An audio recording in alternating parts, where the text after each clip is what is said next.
Chickity check yourself before you wreck yourself. Welcome, Arsenal Football Club fans. We are glad to have you. We're in Episode double 11, digits. Abraham. And Summer from Arsenal Fan America TV. Welcome back. Episode 11. Awesome. And it's not a good episode, blood. We're not happy, blood. We're not. Bro. We're not. We played Burnley. And we drew. What the fuck? They almost won, I guess. I mean, if it wasn't for Burton Leno and these two saves he pulled out of nowhere. Burnley would have pulled a double on us. The last time this happened was in 1960 something, before we were even born. Yeah, I think you're right, 1968 or something. What we're seeing today is horror. Horror led by Mikel Arteta. The king of clowns. It was a comedy of errors. And okay, so let's talk about the lineup. Let's talk about The starting 11, we started Leno, the two center halves, Pablo Mari and David Luiz. Again, I'm not sure still you why. predicted last episode, yeah. Thank you. That he would I start. predicted. Because I know Mikel Arteta and what he does. He tried to prove a point. He tried to prove that, hey, listen, I'm going to extend a year for David Luiz. Look how good he is. Look how good he is. So I play him 15 times and he sucks. All 15 But he keeps pushing him. And anyways, Tierney on the left-hand side. Thank you. Thank you. And then all of a sudden, that I didn't predict, I didn't think, didn't see coming. Callum Chambers starts on the right-hand side. I wasn't mad about it. No, I wasn't either. Yeah. But the unpredictability, the inconsistent lineup of defense that causes you horrendous mistakes. You have to create a sort of a partnership. Yes, where all four at least are used to working with each other. Exactly. You're right. Especially when you have David Luiz in the mix. Now, David Luiz and Callum Chambers, senior player plays all the time, young players doesn't play all the time. David Luiz barks orders to him, confuses him, doesn't know where to go, where to come, and it's always Callum Chambers' mistake. Yeah, David never takes ownership for his mistakes. And now, Pablo Mari is developing a little bit of a relationship with Kieran Tierney, right? So please don't mess that up. Yeah. Gabriel was developing a good relation with Tierney, with Kieran. And he takes him out. Gabriel's outside. And he has a pattern of doing that. Like those games. Exactly. Putting the wrong player in the wrong game. So for example, if he sees Laka and Ubag always getting along, he doesn't play them together. A great point, right? So now they play them together. They have a bond. They can cover for each other. They can do for each other's more than average players that just play together do because of that relation. Yeah. We can now take it to real quick to Bayern Munich, for example. You see Kimmich and Grotzky. Yes, they're always inseparable when they're in the training. You've seen the Dortmund game. Yes. It's My unbelievable. God, You're it's down beautiful. 2-0, but you're still believing in each other. If it's not Kimmich that's going to show up, it's Grotzky. It's going to be Grotzky, yeah. And vice versa. In a tunnel together before the game, they train together. They're always together talking to each other. Now, I'm going to take that to Arsenal. Our and own we'll midfield. continue talking about, I promise you, about the lineup. Right. But I'm going to talk this to Arsenal. I'm going to talk about the midfield because obviously there's a mistake in this game that was caused by Xhaka that, cost us the game. He played with Dani Ceballos. Then Nenny playing with Partey. So he's confused. He's tired. He started the past 8 games and played all 90 minutes. Yes, okay, so you burn him, and then we see this mistake because of that, and then you don't play Saka, the other... You don't play Saka. Because you're afraid you're going to burn him. Wait, you already... Exactly. Be at least consistent and logical about the things you're saying, because if you're going to use this excuse, at least put it on the person who needs to use it. Xhaka was burned. He needed a rest. Absolutely. You should have said that with Xhaka, not Saka. Absolutely. Oh my. Okay, so back to the lineup, and Xhaka, he's with Partey this time. He plays with Partey. So there's no also consistency on the flanks.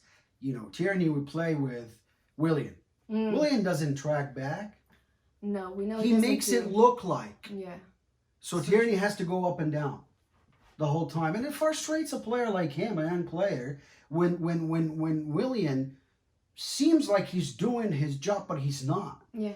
He always leaves space between him and the defender. He runs back, but at the wrong time. Right. If your left back is ahead of you, your job is to track back if you're that winger.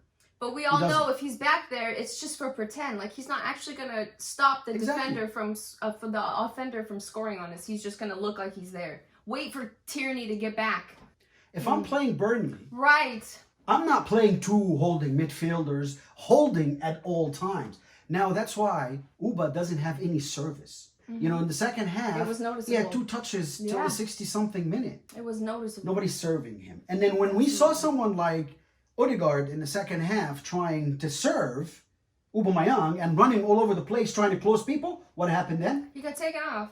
Absolutely. Again with the substitution. And he was really it wasn't just that he was the only one moving. He was really trying to push the team and encourage them. Absolutely. Hey, he's running to everything and he's like, come with me. Absolutely. Even though no one really was going with him. He's fit. He's running all over the place. But again, Mikel Arteta does the wrong thing. So continuing with the starting lineup, we had 4 in the back, 2 midfielders, Thomas Partey and Granit Xhaka. Ahead of them was Odegaard. To the left was Willian. And to the right was Bukayo Saka. For some reason, Bukayo Saka didn't look his best. But anyways, ahead of that triangle was Aubameyang. And we played that 4-2-3-1 formation. I've seen something I didn't see before, which is the wingers tucking in. So Willian will come in to take the ball, which is the first goal. Yeah. But they didn't do it consistently throughout the game. No, and they didn't look like they well, at least Aubameyang didn't look like he even wanted to be doing that. It looked like he kept trying to tell Willian to go and switch. And Willian kept pointing back to him like, hey, stay over there. Exactly. No, this is where Aubameyang's supposed to go. He's our captain, our striker. And then Saka, okay, you said Saka. And so you stopped and didn't play this kid. This kid's on a run. You don't play him for the game. Exactly. Yeah. So that like stopped his momentum. Absolutely. And then you put him on, and you can tell that he needed that momentum. Yeah, today he looked like a different player. I mean, in that game, yeah, he was a different player. He looked like he lacked momentum. Why didn't you play him last game? You played Xhaka 8 games. You start him every game 90 minutes. He's exhausted. He's tired. You play him with so many different players. You're asking way too much from him. And he's the box-to-box midfielder. That's the guy you rest. You don't. And then you go to a 19-year-old and you rest him. Today, I read that Mikel Arteta was asked about where Arsenal Football Club's style of play is from what he expected. Are you fucking kidding me? Yeah, no one cares where you expect it. Are you fucking kidding me? It was already there. Arsenal already had the style of play they needed to have. You needed to be a good coach. We were 15th in Christmas. Oh my God, for Christmas sake. God. 15. What happened to Chelsea today? They're 4th. What did I tell you? They let him go. 6 episodes ago, Absolutely. I was saying Chelsea will not agree with what Lampard is doing. They will switch and they'll give back. What happened? Exactly that. Thomas Tuchel today took on Chelsea. He's hanging on. He's golden. He's playing good football. Beat Liverpool in Anfield in style. Great game. Tito. Good job. That's out to your... Respect. Yeah. Respect to you at this time only, Tito. Because you went to Liverpool and beat them there. And everybody knows I'd rather walk alone. So, I don't like Liverpool. So going back to our game, the wrong starting lineup because where's Pepe? Right, Why is Pepe not playing when he was the best player against Leicester? He did it again, Mikel Arteta. He's consistent, making his mistakes. He never corrects them. Right, because even when he put Lacazette on, which is the right player to put on, and the commentator even mentioned, oh great, he's going to do 4-4-2 now. No, he messed that up and somehow put Lacazette into Odegaard's position, right? You thought he's going to play 4-4-2? So he uses all the players in the wrong positions with the wrong partnerships. And then guess what? Lacazette came in to play the number 10 position, which he hates. Yeah. Which he hates. And last time we played him in that position. Right, at Burnley. And we lost. Thank you. How are you playing 2 holding midfielders, telling him to play almost as another right back and another left back, so you don't allow them to get up front? Every time Thomas Partey was trying to get up front, Xhaka was so deep. He didn't like that. Yeah. He didn't like that. Mikel Arteta didn't like that. Why would you tell him not to? You need midfielders to go box to box. You go in the box. I need to see more of my midfielders in the box. Their box, not my box. Right? And then when Willian gets the ball anytime, he loses it or wrong pass. Yeah, he ran. He made a couple of sprints. He looked lively, but not consistently. Right, and then once he left, there was like more life back in the game. Absolutely. Pepe came in, which was supposed to be that way. Right, and if Danny Ceballos maybe would have had more time too to come on. He came in and hit the post. So the game started. Aubameyang scored after a very, very nice pass. Thomas Partey passed it right in the middle, picked up Willian, which we talked about, tucking in the middle. He turned, gave it to Uba. Uba did his thing, scored a phenomenal goal. Yeah, sweet. So we're up. So many chances we missed. Let's not talk about it anyways. It was so many. Comes to the end of the half, and Xhaka decides to give the ball away. Now, let me just talk about this incident from all angles. Okay. You know, Xhaka came out and he apologized, and thank you very much for doing that. We respect that. But angle number one that I look at, right? Xhaka, Arsenal player that lost the ball or did a mistake or made the wrong decision. We all do. Yeah. We all do. We all do. And he cost us a goal. Now, there's another half of football. So After that, yeah. team sports like soccer, players usually will get hot. We'll be like, listen, hey man, no problems. You did a mistake. He apologized to everybody. Let's go for it. He apologized to the entire world on social media. So imagine what he said to the players. He did apologize, right? So now you tell him, hey, listen, don't worry about it. We got your back. We're going to go do it for you. You know, we're not disgusted by Xhaka. He's one of us. He's been working his ass off. He made a mistake. So number one, Xhaka, when you receive that ball, you should not play from the back again like that. Like they keep We trying talked to force about- you to play from the back. You can be pragmatic and change when necessary and kick it out when you need to. Exactly. Leno should have just bombed it. Exactly. Leno didn't do that, and he now chose Xhaka. Now, Yeah. Xhaka should have, the one option that pass Xhaka it had, back pass it back to Leno. to Leno. That was it. Everyone else they were crowding us. Exactly. And then Leno bombs it because that's the only option. Exactly. Okay, But so you have to be talked to in training about how to execute such a plan coming out of the back without causing yourselves mistakes like that. Number two, you have to be playing so quick football so you can get yourself in we great haven't position. played quick football in a while. Exactly. Number three, let's say they get out. There's no options out there. Everyone's back, yeah, trying there's no options. trying to help us go forward. There's no options. So again, that makes me just know for a fact there's no vision.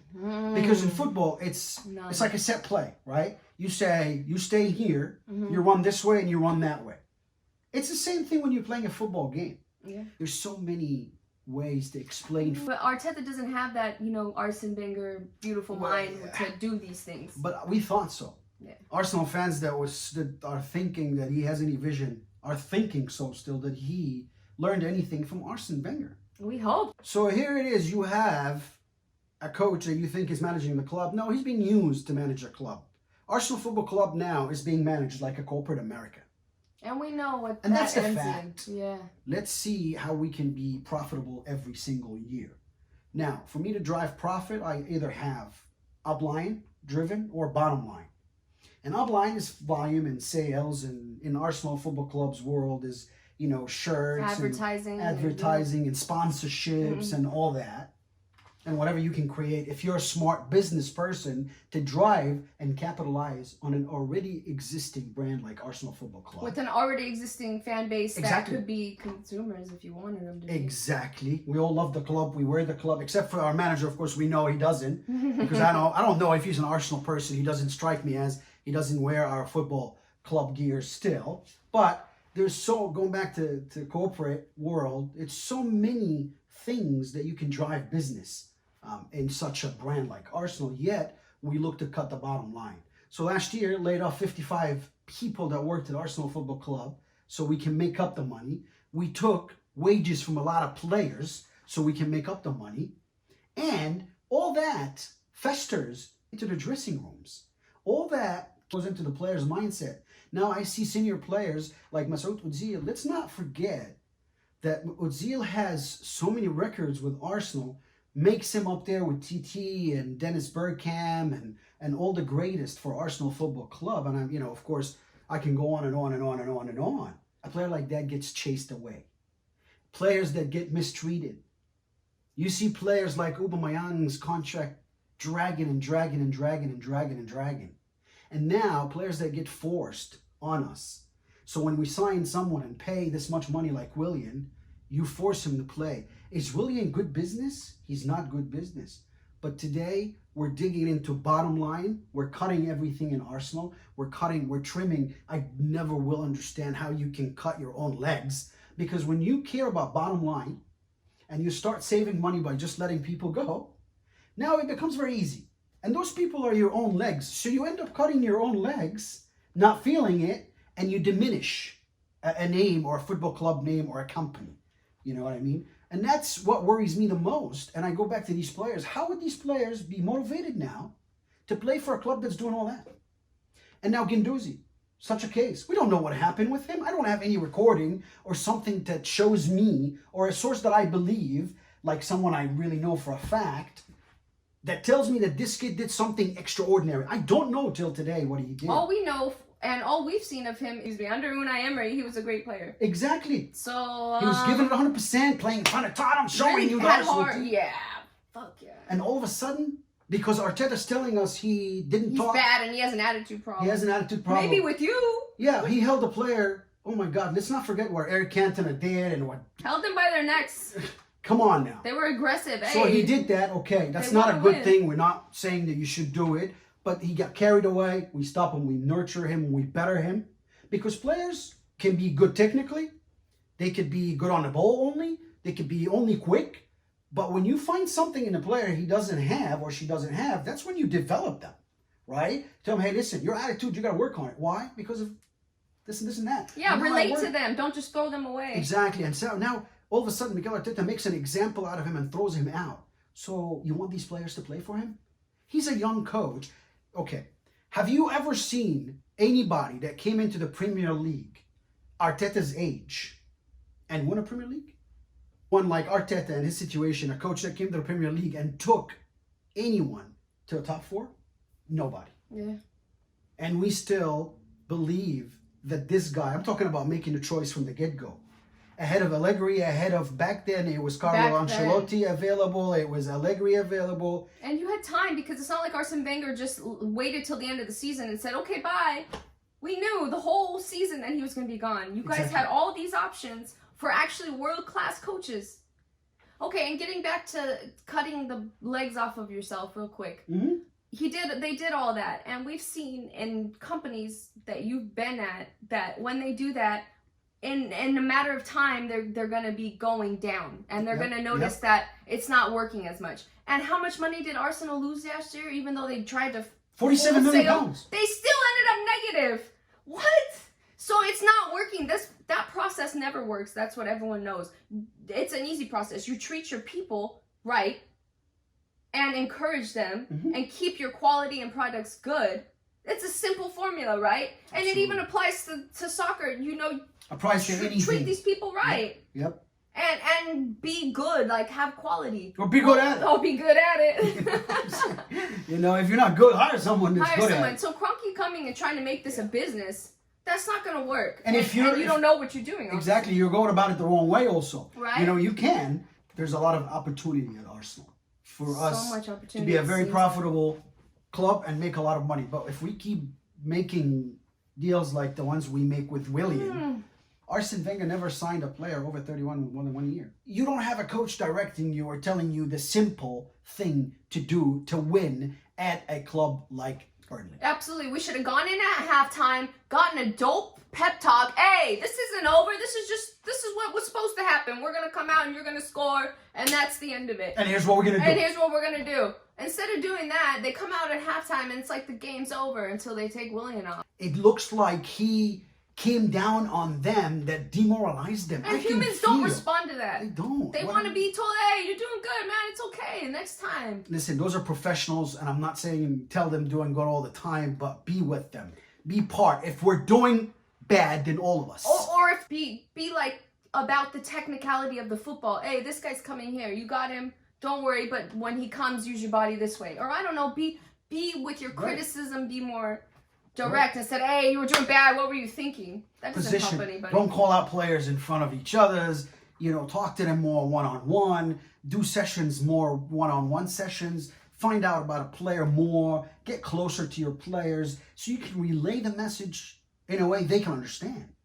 I can talk about whatever it is directives I want my players to carry in whatever language. If I speak even 6 of them, they will never understand if I don't know the way to deliver the way they understand.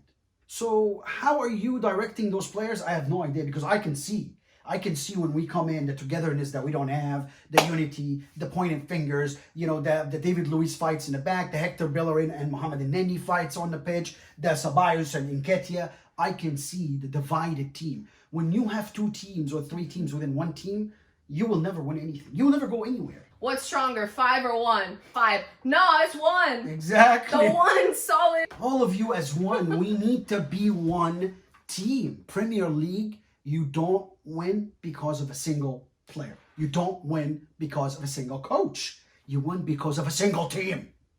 That's the team, power and of that's the the coach team. included. He's part of the team, you know, but he doesn't feel like he's part of the team. Yeah. A coach that say, they're not where I expected them to be, and then they're not. Excuse you?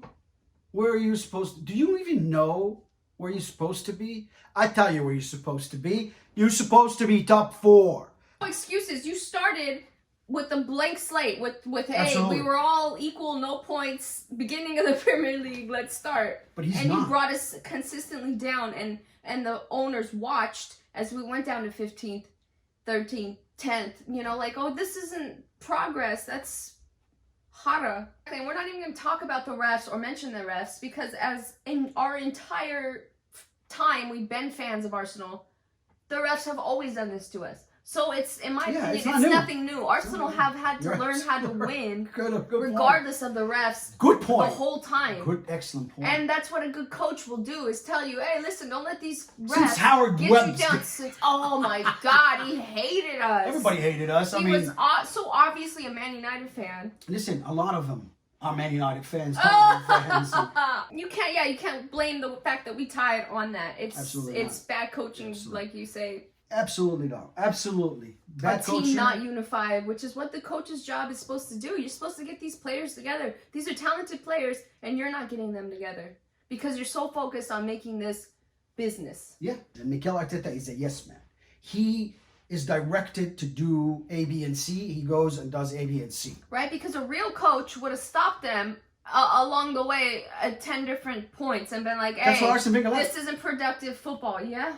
That's why Arsene Wenger But this business does not equal productive, beautiful football that Arsenal is known for. Exactly. So now if you start looking for profit and yes people, you're derailing the whole system. And you choose someone like Arteta that puts you all the way back to the end of the bus. This is bullshit. This is not right. This is not right. This is not right. Let's move. Make a move. Get Kroenke out. Get Arteta out next. Let's new ownership, new everything. Hopefully somebody listens. Hopefully somebody hears. All right, we're going to Olympiacos next. We'll see you for episode 12. Olympiacos next. That's UEFA. And hopefully we get a win because we need it. If you ask me, Arsenal Football Club, we need a solid win. And we'll never wish for Arsenal to lose. That's why. A solid win. And I know the players are going to step up. And don't you tell me that Arteta's going to do it. No. As usual, our players, I know them. I know they have the power of Arsenal. They have the power of the shirt in them. They love the club as much as we do, every single one of them. And I know they're going to come in. They're going to perform for us. They're going to make us happy in front of Olympiacos. We're going to win. Come on, you Gooners! Come on, you Gooners. See you later, Arsenal Football Club fan. Thank you for watching.